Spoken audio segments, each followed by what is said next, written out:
On les emprunte tous les jours, souvent sans même y penser. Ces ponts, ces tunnels, ces viaducs qui font partie de notre paysage. Mais qui s'en occupe au juste? Qui veille sur ces géants de béton et d'acier? Comment est-ce qu'on s'assure qu'ils sont sûrs et pour longtemps? Quand on voit une structure pareille, on se dit que le défi doit être colossal. Il ne s'agit pas juste de gérer des routes, mais un véritable patrimoine. Un héritage qui est tout simplement essentiel à notre vie de tous les jours. L'enjeu, il est donc double. Garantir notre sécurité, bien sûr, et préserver cette incroyable richesse collective. Alors, de combien de structures on parle? Eh bien, début 2023, la Wallonie en comptait près de 6000. C'est le nom officiel, on appelle ça des ouvrages d'art.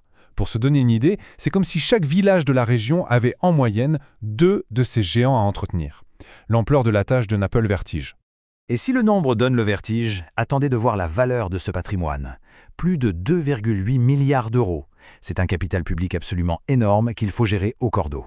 Parce que la moindre défaillance sur ces infrastructures peut avoir des conséquences dramatiques. Bon alors, comment est-ce qu'on organise tout ça? Pour le comprendre, on va explorer ensemble le plan d'attaque, le RGOA. On va décortiquer son cycle de gestion, voir qui est aux manettes, découvrir son cerveau numérique, la BDOA, et surtout ce que tout ça signifie concrètement pour nous. La réponse à ce défi immense, elle tient en 4 lettres. RGOA. Ça veut dire Règlement de gestion des ouvrages d'art. En fait, c'est la feuille de route stratégique, la Bible, qui définit précisément comment chaque pont et chaque tunnel doit être géré.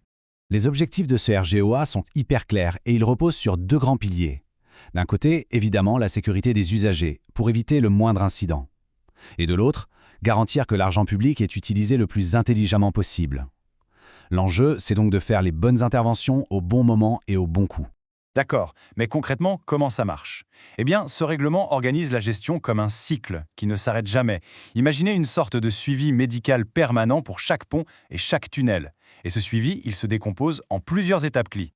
Tout commence, logiquement, par un inventaire précis. Ensuite vient la phase d'inspection, les fameux bilans de santé réguliers. À partir de là, chaque ouvrage est classé selon son état, un peu comme un diagnostic médical. Et enfin, ce diagnostic déclenche des actions. Ça peut aller de la petite maintenance à la grosse opération de réhabilitation. Ces bilans de santé, c'est vraiment le cœur du système. Mais de quoi s'agit-il exactement? En fait, il n'y a pas un seul type d'inspection, mais plusieurs, et chacune a un objectif bien à elle.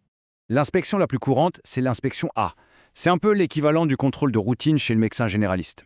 On fait un examen visuel complet de toute la structure, tous les 3 à 6 ans, pour vérifier l'état général et détecter les premiers petits signes de fatigue. Si cette inspection A révèle une anomalie, alors on passe à l'étape supérieure, l'inspection B.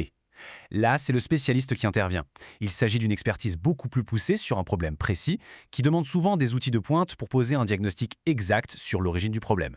Et puis il y a l'inspection S, pour spécifique. Celle-ci est plus récente et elle permet de planifier des contrôles très ciblés. L'exemple le plus parlant sont les inspections sous l'eau pour vérifier les fondations des ponts. On a vu avec les inondations de 2021 à quel point c'était devenu absolument crucial. Et après le diagnostic, bien sûr, vient le traitement, c'est la phase d'action, de réhabilitation. Et ça donne des chantiers parfois assez spectaculaires comme ceux qu'on voit ici. C'est la preuve concrète que tout ce cycle de gestion fonctionne pour garder notre patrimoine en bon état. Derrière tout ce système, bien sûr, il y a des équipes, des femmes et des hommes. La gestion de ces ouvrages d'art, c'est un énorme travail d'équipe qui implique plusieurs grands acteurs publics. La clé de tout, c'est la collaboration. Le SPW Mobilité et Infrastructure, c'est le bras technique, ceux qui vont sur le terrain faire les inspections. La Sofico, elle, gère et finance les gros chantiers sur le réseau principal. Et pour chapeauter le tout, la Commission Wallonne, la CWGOA, coordonne la stratégie globale pour que tout le monde avance dans la même direction. Pour qu'une collaboration aussi complexe fonctionne, il faut un outil central. Cet outil, c'est la BDOA, la banque de données des ouvrages d'art. On peut vraiment la voir comme le cerveau numérique de tout le système. Voilà à quoi ça ressemble. C'est une application web où absolument toutes les informations convergent. Chaque pont, chaque tunnel, il y a sa propre carte d'identité numérique, son propre dossier médical, accessible par tous les experts. Son rôle est juste central. La BDOA centralise toutes les données, elle planifie le calendrier des inspections, elle garde en mémoire tout l'historique de chaque ouvrage. Mais surtout, elle fournit des informations objectives pour décider où et quand intervenir. C'est vraiment l'outil qui transforme une montagne de données en décisions éclairées. Bon, après avoir exploré ce système assez complexe, revenons à l'essentiel. Qu'est-ce que tout cela signifie concrètement pour nous dans la vie de tous les jours? Le point crucial, le voilà. Cette gestion intelligente, ça se traduit par des trajets plus sûrs pour tout le monde. Ça assure que notre précieux patrimoine est préservé pour les générations à venir. Ça garantit que l'argent public est dépensé de manière responsable et surtout préventive pour éviter les réparations d'urgence qui coûtent bien plus cher et avant tout pour prévenir les accidents. Des structures modernes comme celle-ci, c'est un peu le symbole de cet engagement.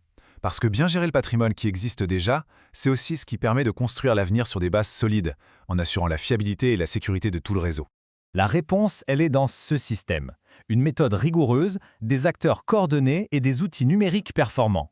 C'est toute une mécanique de précision qui, même si elle est largement invisible, veille sur nous à chaque instant de nos trajets.